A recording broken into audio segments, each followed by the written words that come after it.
अगर आपको सिलेक्शन लेना है तो टॉपर का 3 सीक्रेट फार्मूला हम आपको अभी बताते हैं। जैसे कि टॉपर लोग जो जैसे इंटरव्यू देते हैं नीट एग्ज़ाम क्लियर करके तो वो सब क्लियर तो कर लेते हैं, लेकिन टॉपर पे विश्वास करना भी सही नहीं रहता है, क्योंकि वो लोग आधा झूठ बोलते हैं, आधा सच बोलते हैं। कोई कहता है कोचिंग को क्रेडिट दे देता है, कोई कहता है ये मॉक टेस्ट लगाते हैं, वो मॉक टेस्ट लिए, लेकिन ऐसा कुछ नहीं। कुछ बातें वो लोग छुपाते भी हैं।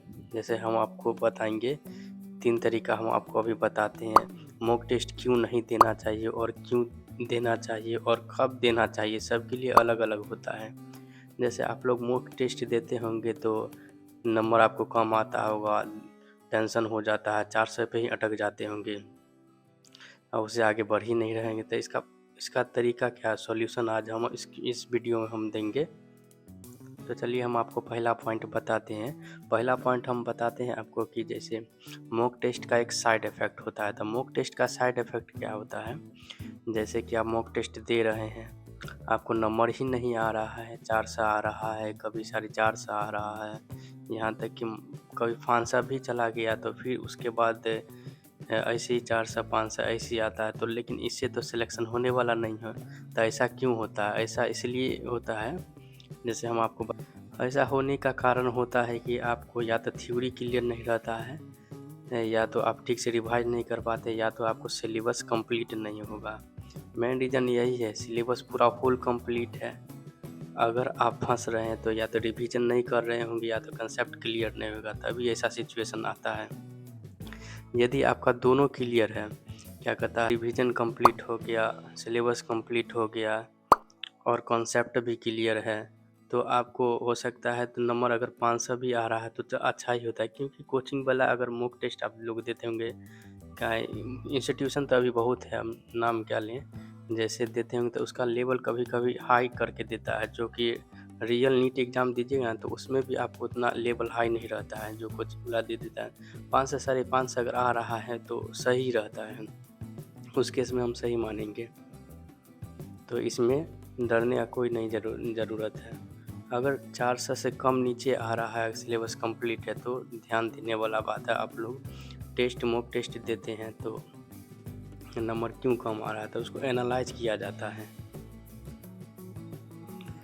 तो वही मॉक टेस्ट दे के आते हैं तो आप लोग का सबसे बड़ा गलती होता है, एनालाइज नहीं करते हैं।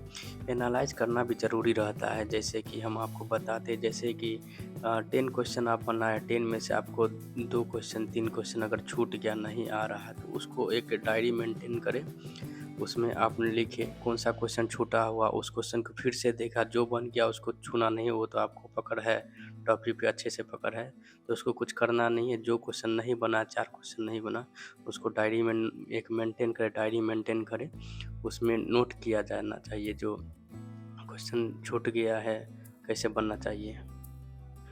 तो वो उस टॉपिक से देखना होगा कि किस टॉपिक से क्वेश्चन आया था, उस टॉपिक को फिर से आप रिवाइज कर लें। क्या होता है, कभी कभी सिलेबस हमारा कंप्लीट होने के बाद लगता है सब कुछ हमको आ रहा है। जब मॉक टेस्ट इसलिए होता है ना, तो मॉक टेस्ट में पता चलता है हमको क्या भूले हैं क्या नहीं रहता है, तो उससे हमको पता चल जाएगा। तो ये पहला पॉइंट हो गया। मॉक टेस्ट देने के बाद आप लोग एनालाइज ज़रूर करें।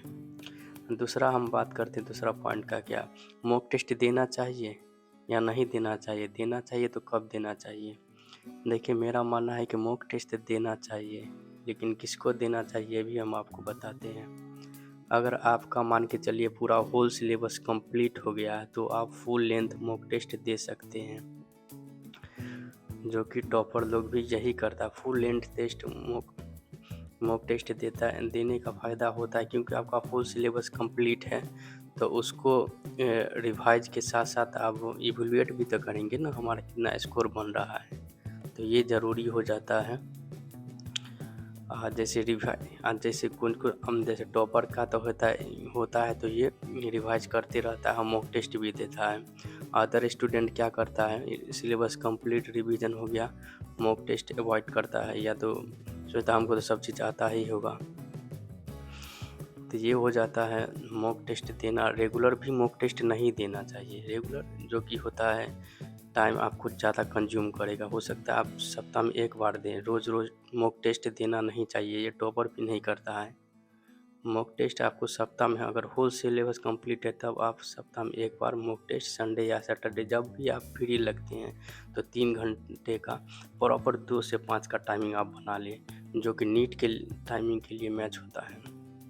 आपका हैबिट भी रहेगा, अच्छा रहेगा। तो ये बात कर लें।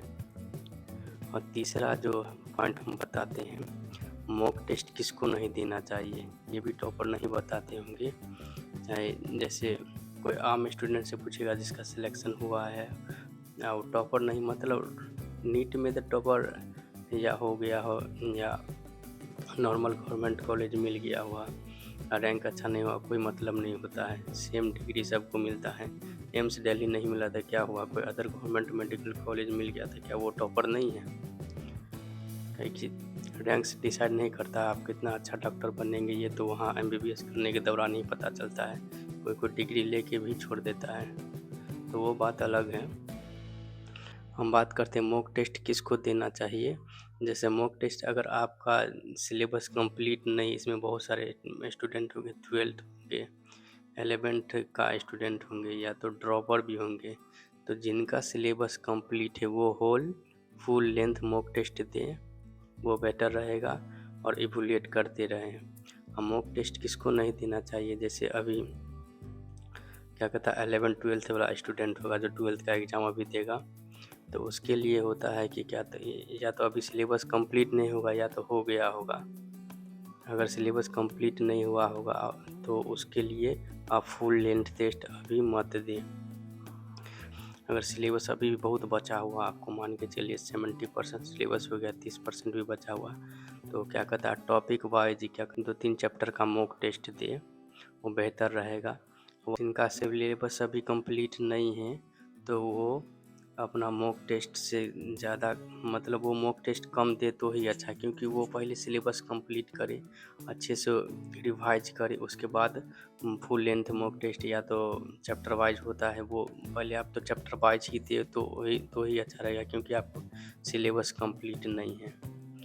हाँ, लास्ट में पॉइंट हम ये कह रहे हैं कि जो मॉक टेस्ट देने के बाद इवैल्यूएट करें, जो क्या गलती हुआ क्या नहीं हुआ है उसका अलग से बनाया। क्या कि अंधाधुंध जैसे देखते हैं कि अंधाधुंध मॉक टेस्ट दे रहा है, कुछ हो ही नहीं रहा, मार्क्स कम हो रहा, डिमोटिवेट हो रहा है बच्चा, मार्क्स नहीं आता है तो डिमोटिवेट होगा ही। तो वही कहना चाहते हैं, अंधाधुंध मॉक टेस्ट नहीं दो, सबके लिए मॉक टेस्ट नहीं है भाई। जिसका सिलेबस कंप्लीट है भाई वो मॉक टेस्ट देता है, जिसका नहीं है वो तो मॉक टेस्ट नहीं दो।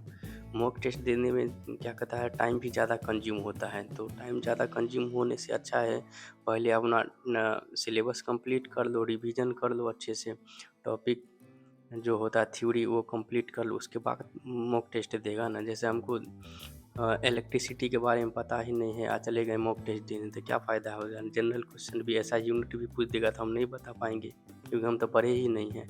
तो इसलिए मॉक टेस्ट देने के लिए आपको सिलेबस कंप्लीट होना ही चाहिए, और एक बार रिवाइज, उसके बाद मॉक टेस्ट दिए, PYQ बनाए। अगर ये सब कर लेते हैं तो आपको सिलेक्शन कोई नहीं रोक सकता। अंधाधुंध टेस्ट मत दे, यही मेरा वीडियो का उद्देश्य था। अगर मेरा वीडियो अच्छा लगा तो कमेंट कर सकते हैं, और भी आगे जानने के लिए सब्सक्राइब कर सकते हैं। मिलते हैं नेक्स्ट वीडियो में, बाय बाय।